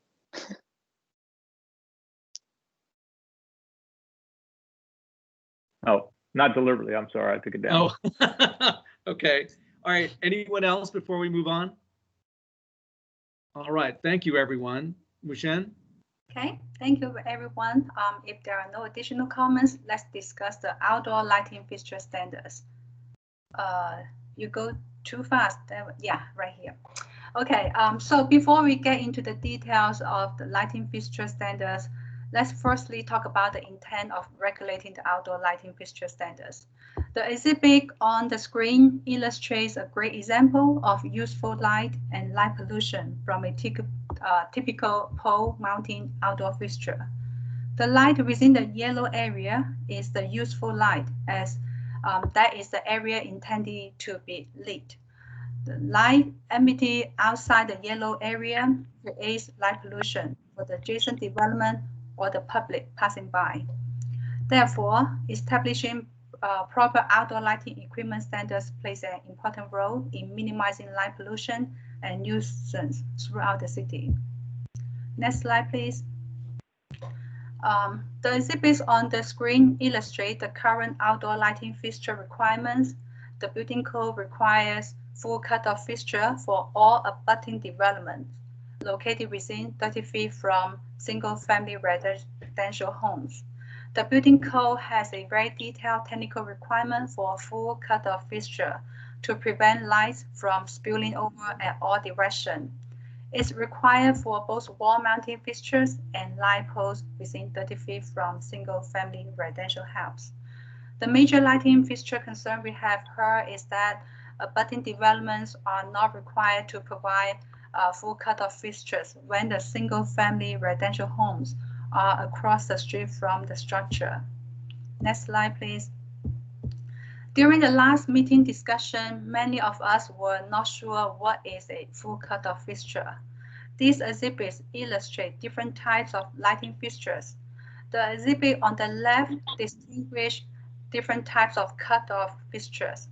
As you could see, the full cutoff fixture was the best for to prevent lights from spilling over to adjacent developments and the streets. The exhibit on the right distinguishes unshielded fixtures and shielded fixtures. Next slide. We hope these exhibits will help you have a better understanding on the lighting fixture terminologies and facilitate the discussion in this section. During our site visits, we found that there are some developments install full cutoff fixtures. As you could see on the screen, the full cutoff fixtures do help preventing the light from spilling over to the adjacent development and minimizing lighting pollution. Next slide, please. There are some developments installed with non-cutoff fixtures. Next slide. When we researched the lighting fixture standards in the other 6 US cities, we find that both Austin and Dallas require fully shielded or full cutoff lighting fixtures along all street types to reduce glare for the public and the adjacent development.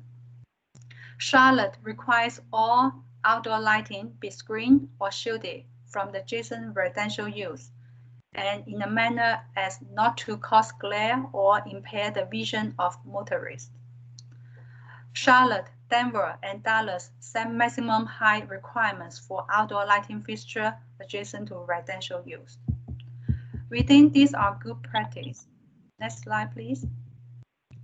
The potential option to improve the outdoor lighting fixture standards is to require full cutoff outdoor lighting fixtures for all development, regardless of the adjacent development. Again, we would like your feedback on these standards before we have further discussion with the Technical Advisory Committee. All right, thank you, Mushan. Ladies and gentlemen, any commentary? Tammy, who is in line? Mr. Lindsay. Mr. Lindsay, go ahead, please.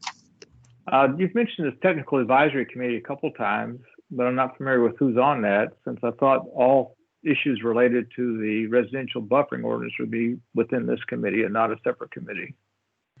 So the Technical Advisory Committee is composed of like the staff from different division, like the departments in the city, like Public Works, the Fire Department, the Building Code official, etc. We invite them to get their like technical support to explore the specific options we are exploring.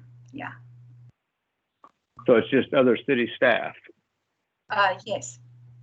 Okay. Yes, they're discussing all the, we don't want to pass something or agree on something that actually can't be initiated by, by the city. So yeah, we're going back to them to make sure that what we're proposing is actually doable. But no, it's not a separate committee from this one. Their technical advisors would be a better, their technical advisors versus a separate committee actually. Okay. And then in terms of the cutoff fixtures, I do like full cutoff fixtures. I think make a lot of sense, except when you get into a parking lot and you have lighting in the middle. If you have full cutoff fixtures for all those parking lot lights, what you can end up with is a lot more light poles, because now you can only cover a very small area with a light. Is that what you're intending, or are you talking about just the perimeter where it abuts the other property? I think that's a great question. It's a very practical question. So the main intent for this full cutoff is kind of minimize the light pollution. So maybe we could come out some standards like For the parking lot adjacent to the other development or the street, it should be full cut off, but maybe in the middle of the parking lot, it could be different, something like that. Yeah, so within a band 20 feet or so from the property line, these full cutoff fixtures apply. And then I'd even be open to the idea that somehow you phase that in the middle. You know, there is no requirement for anything other than a regular cutoff, because in the end you don't want light pollution going upward either, but you do want to have as much coverage as possible so you don't have a forest of parking lot lights. Right, and safety, of course. Yeah. All right, thank you. Tammy, who's next? Mr. Dishberger. Mr. Dishberger. I was about to say the same thing about the parking lots, because I've done a lot of research on lights myself. And it says no matter what the development is next door, my neighbor has a light shining in my house every night, won't turn it off. I assume this only is affecting affects the buffering ordinance here, not, you really don't mean all homes in Houston have to get cutoff lights, I assume. And I do agree, we need some distance. So if you're gonna do these full cutoff, which those are pretty good lights for what they do, but it has to be, we have to have some distance, like from the property line, has to be within 50 feet, because it's not only parking lots, but these buildings have lights around the side, and they're there for security is what they're there for, keep things lit up so people don't break in. So this technical committee, I'll come up with the distance, but I can see the distance being like 50 feet or something.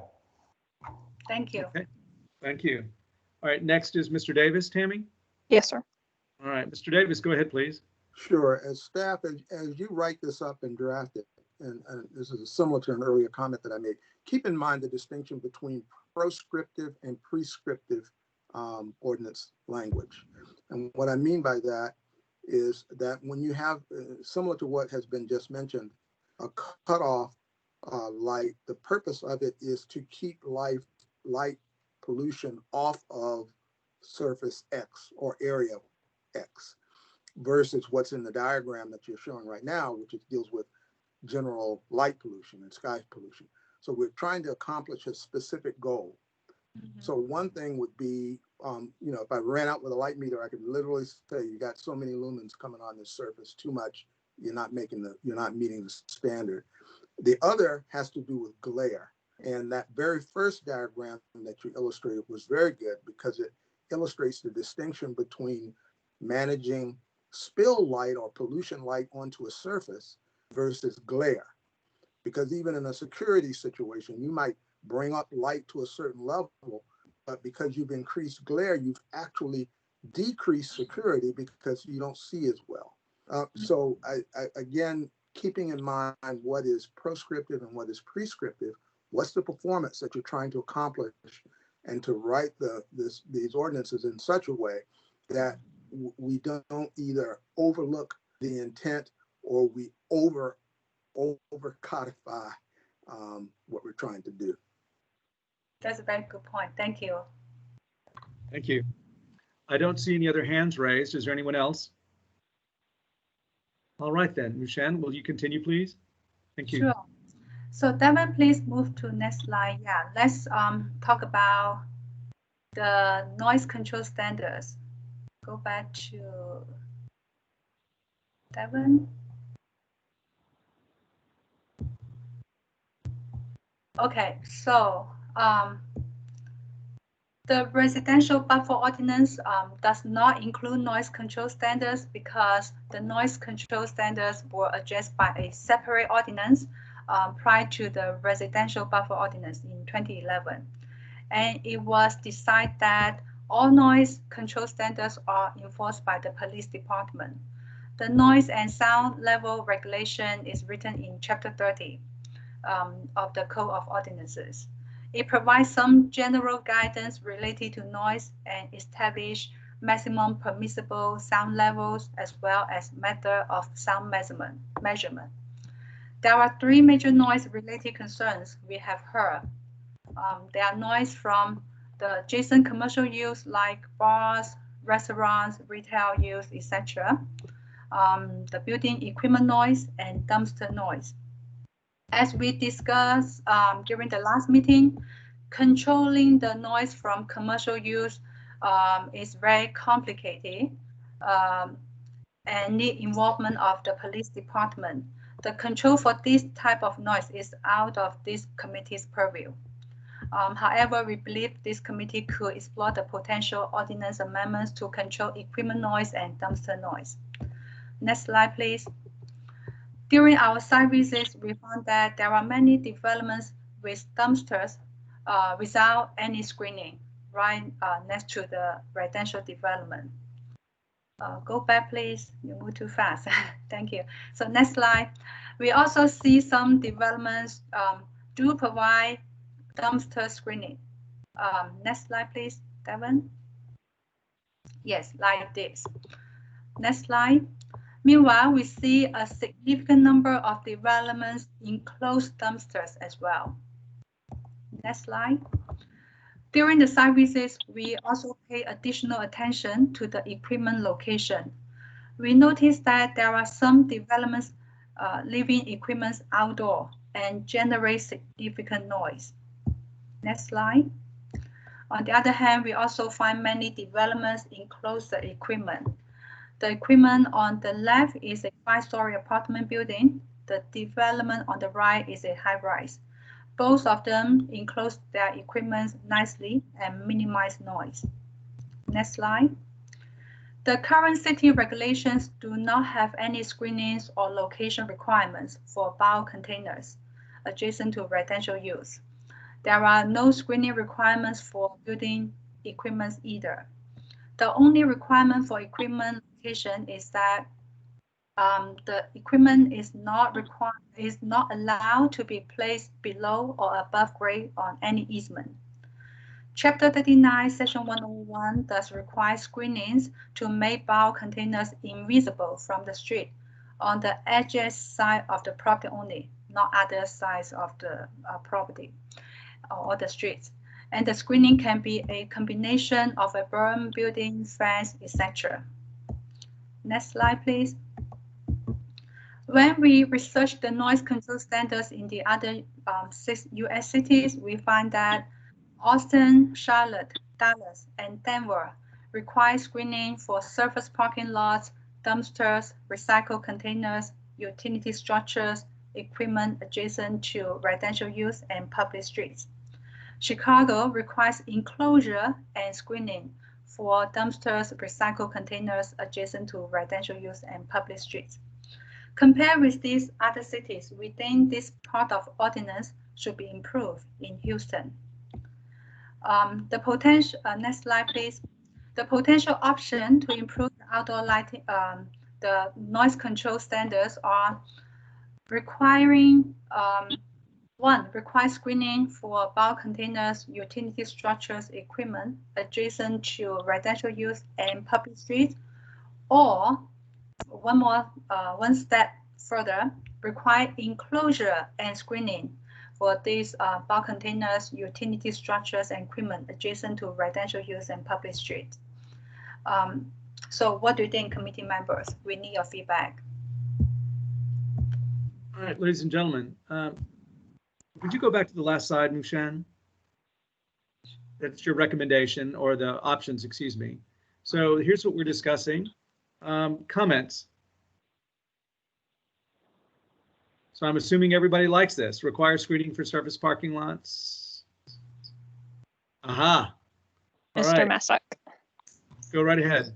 Not saying I don't like it, but there was option A and B or 1 and 2 as it was presented. So how would enclosures, do you mean just screening walls, or do you mean like 4 walls and a roof type enclosure? Is my question as to your definition of enclosure in that option. So, Devon, if you go back to the slide with the potential options. So basically, enclosed, you mean we have both enclosed with both roof and wall. Okay. Yeah. Yeah. If no roof, that is kind of screening. It could be wall, it could be different design. I would say my opinion of the two options, option one should be enough with the screening. Depending on, again, the screening then is it a solid screening such as a wall or fence, or are you allowing landscaping to accommodate that? I would say a screening that's a wall or fence, provides the opportunity for noise blocking as people are putting things in the dumpster. If the noise blocking is the trash being picked up, that's a whole different story. That's a whole different story. All right, who's next? Mr. Friedman. Mr. Friedman, go ahead, please. Just wanted a point of clarity. Are we talking about only permanent dumpsters and not temporary that you bring out for maybe a construction site or something like that? And then are we also talking about only for new developments, or will this go back and we'll have to retroactively change your dumpster screening if you already have a building? We are talking about the permanent dumpsters, not the construction one, not the temporary one. And we believe we are talking about like after, if this is adopted as an ordinance, after the ordinance is effective, we are talking about for the new development. That's my understanding. Not going back to require every single development in the city to comply with the rule. I think they are grandfathered, but I'm open for any suggestions and comments. All right, and who's next? May I make a comment, please? Yes. Or ask a question? Savita, go ahead. I agree with Moshe's response. And one thing I wanted to ask the previous speaker is it's not just about the dumpsters, this is also about the mechanical rooms. So I understand screening may be adequate for the dumpsters, but when we are considering mechanical equipment, it generates a lot of continuous noise, which is definitely a nuisance for neighbors, and especially people living in homes. So enclosure is that's the reason we were proposing also enclosures within the structure. I just wanted to make that and have the committee members analyze that. But also on top of that, we are also aware maybe there's a potential cost consideration regarding enclosing these mechanical equipment or dumpsters. So we just kind of see what other cities do and kind of, okay, we think maybe it's a good idea. It deserves more time to explore the technical details and feasibility. We definitely will look into that, maybe talk to some developers to get their opinion regarding the cost as well. And then at the same time, we talk to other city staff to get their suggestions as well. All right, thank you. Sean, did you have anything else to add? Sean Nassar. No, as far as enclosures for utility structures and equipment, I think there's a cost consideration there. And I think the other consideration is, at what noise level is acceptable. There may be some equipment that, a vertical element only provides enough screen buffering of noise or screening of noise from the residents, and a full enclosure is not needed. And it may be more of a sound level that should determine whether it's a full enclosure or a screening type enclosure for those pieces of equipment. Okay. And that probably even goes towards especially equipment that generates heat or fumes of some type, right? That the enclosure then requires all that extra work, kind of like enclosing a parking structure with all the fumes from a car. So there's those considerations. All right. Who else? Mr. Lindsay. Mr. Lindsay, go ahead, please. So the pictures included two types of equipment. One was obviously a generator, which would be an intermittent use in case of emergency. So it doesn't generate noise all the time. The other one appeared to be electrical equipment, which to my knowledge doesn't generate any noise. So I want to be careful not to require full enclosure of equipment that doesn't generate noise, and I want to be careful not to get too carried away with things that maybe operate only intermittently and say those have to be, the one on the right, that's a generator. It's not going to run all the time. So it's not producing noise when it's sitting there idle. And the one on the left, that's electrical equipment. Again, while there's a hum to it, it's nothing you're going to detect at any distance. So I think both of those, you don't need to have an enclosure for noise. So landscape screening for visual benefit would be nice if that faces a public street or is adjacent to a home that could actually look into and see that equipment.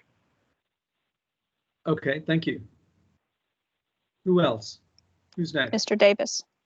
Mr. Davis, go ahead, please. Just in line with Mr. Lindsay's comments, the generators, yes, are intermittent, and they are intermittently serviced as well. So most of them have to be fired up once a month, depending on the type. And again, I thought we said that the noise ordinance could cover some of this. So again, from what are we trying to manage and control? So if it's a noise issue, that might best be managed in a noise ordinance. The same is true with generators. Some generators have a higher frequency and are louder than others. And again, the noise ordinance, that there could be a technical recommendation that the noise ordinance be performance-based. And then the final point has to do with visual and smell. Again, when the generators fire up, they kick out fumes, so their location might matter, that sort of thing, whether it affects someone and and what it looks like. So this question of visual screening for aesthetics, and then environmental concerns for smells and noxious gases, and then noise, the latter two should be covered in ordinances somewhere else, and this could make reference to it, and we not get too deep into that. All right, thank you, sir. Is Mr. Dishberger next? Yes, sir. I would. Mike, go ahead. I just wanted to put my 2 cents in. I would vote for number 1, the screening. The first pic you put up of the generator and the it's like electrical equipment. They look like they're pretty far away from any residential. So I would probably see that picture right there. Looks like it's on their premises. So screening would be nice for a visual thing. But as far as noise, again, I would encourage us to have a distance. If it's within so many feet of the residential, you must have an enclosure. But things like this, these look like good uses. Again, if I was a builder here, I would probably have screened them with plants or something to make them less obtrusive. Okay, great. That's a good 2 cents, sir. Okay, anyone else? Chair Garza, may I? Yes. Please, go right ahead. One of the things also, which we don't have a picture of, we got from the map tool comments, is that HVAC and the garage fans, they make a lot of continuous noise, even on structures which are not as tall as 5 or 10, but even structures like 4-story structures that have HVAC, they make a lot of noise. We did hear that bafflers may help sometimes to curtail that. So that is also something we want the committee to consider, is what do we do about the HVAC equipment noise and the garage fans? Okay. All right then. Who has their hand up? I'm sorry. Member of the public. Okay. Just reminding the member of the public that there'll be an opportunity for public comment at the end. The hand raising is for committee staff. Thank you. Committee and staff. All right, let's continue. Okay, if there are no more questions, comments, I will conclude my presentation, and thank you, everyone. Thank you, Mushan. Suvita. The next item on the agenda is to go through the homework activities, and I invite Ms. Lynn Henson to speak. Lynn, welcome. Go ahead, please. Thank you, Chair. Good afternoon, committee members. You'll find under the Articles tab of letstalkhouston.org/livable-places a new posting entitled Creating Flexible Housing Options. The link will be posted in the chat by the end of this presentation. This is a webinar that is put on by AARP. It is a free webinar related to their publications about housing and accessory dwelling units. This webinar will discuss different types of units, design, possible uses, among other items. Your homework is to sign up and attend this webinar. It is relevant to the topic that we'll discuss in future committee meetings, and we feel that it will help encourage robust discussions. The webinar is entitled Backyard Flexible Housing Options. It is on this Thursday, January 14th. With the link, it will take you to a sign-up page, and you do need to sign up in order to join the webinar.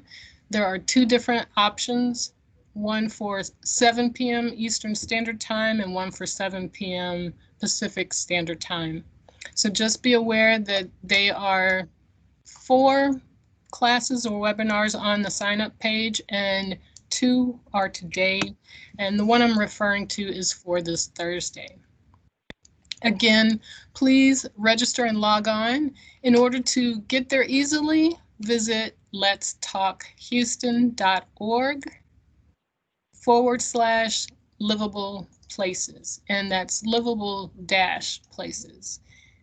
And I'll put that link in the chat for you as well. If there are no questions, then I'd like to turn it back over to Savita. Thank you. Thank you so much, Lynn. Appreciate your comments. And we had Centerpoint representative who had his hand raised, Paul Locke. Mr. Chair, may I request him to comment if he has any comments? Yes, thank you for including us today. Yes, please. In very good conversation. I want to go back to the last slide on screening requirements for building structure. I was curious if the committee or the city had received complaints regarding noise around budget. Mr. Locke, excuse me. We can hardly hear you. Savita, can you hear Mr. Locke? No, I cannot hear. It's very blurry voice. Very blurred, muted. Can you speak up? How's this? Better. Perfect. Okay. Go right ahead then. Start from the Sorry. beginning though. Sorry. Well, I'll start from the beginning. Thank you for including Centerpoint in these conversations. We really appreciate being at the table. I wanted to go back to your slide regarding structures or walls around utility structures. And I wanted to ask the committee if there had been a number of complaints about noise from those structures, or kind of what the reasoning was for including utility structures in that proposed ordinance. I've been with Centerpoint for over 20 years, and I work very closely with the city of Houston and deal with a number of constituent complaints, and noise has not been one of them. And 2, if we could get some idea or direction as to what that structure or wall might look like, that would be helpful. And then 3, please know that if that moves forward, that will be an incremental cost to ratepayers that will have to be passed along ultimately to ratepayers. So I just ask that you consider that as you move forward. Mr. Long, thank you for the comments.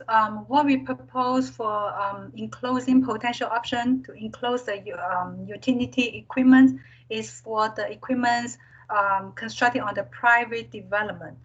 Okay. Not how the utility box like Centerpoint is handling. We are not talking about, yeah. Okay, thank you. All right. Anyone else? All right, then. The next item, it looks like, is we're going over to public comment. Am I correct? Yes, sir. I just want to quickly mention that our next meeting is on February 9th at 3 p.m. And the link will be available on our webpage at Livable Places webpage at houstonplanning.com. And I request all of you to participate and really appreciate all of your comments. And we are ready for public comments. All right, great then. Tammy, are you handling public comment? Homero is. Homero, okay.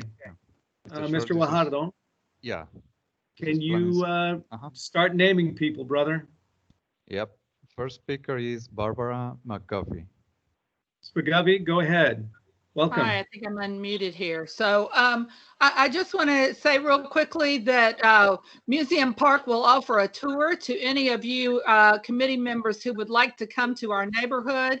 We'd love to show you what it's like if you live in a residential neighborhood that has some commercial use, that is densifying, but without deed restrictions, zoning, or minimum lot size. And you'll pointing out. And you'll see, Mr. Lindsay, the issues that we have. And I think, can I continue? Yeah, where you're popping Hello? out. Barbara, you're popping in and out. I don't know what to do about that. Yeah, just keep talking then. Go ahead. Anyway, we request that you consider a variety of types of residential, and think of it more as residential use, and think of screening as full garage screening. In some of our wealthier neighborhoods, you see that all the time. A developer would never think of putting some of the buildings that we've seen in River Oaks or Upper Kirby or near the Galleria. So hopefully you all can recognize some of those considerations. We brought all this up from our neighborhood during the TOD ordinances, which are further densifying us, even though we bought and it shouldn't, we are seeing higher density coming in because of the city's change in ordinances, and all we asked for was to be protected in our neighborhood. So happy to give tours. I'll put my email address in the chat. So if anybody wants to contact us directly, we'd love to give you the tour.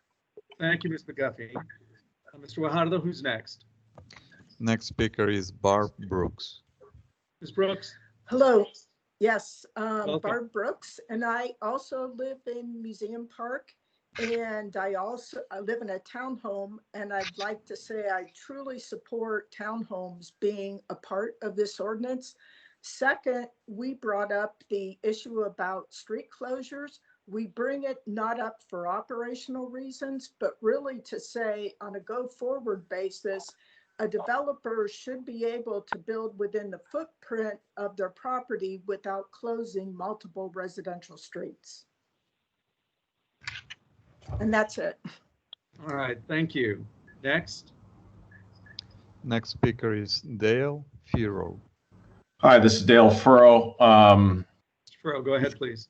Just wanted to echo Barb Brooks's point on townhomes being included.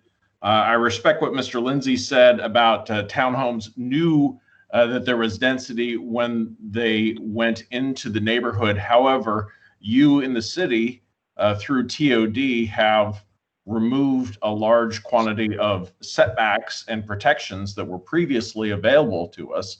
And that's why we're here on this buffering. And that's one of the concerns that we brought up in TOD. Second, on the construction issue that we talked about before, if a standard is good for the building when it's in place, then it should be good for the life cycle of the building. I shouldn't have to, as we are here today, having car lights shine into my kitchen window simply because the building is under construction. If a standard is good for the building when in place, it should be good while it's under construction.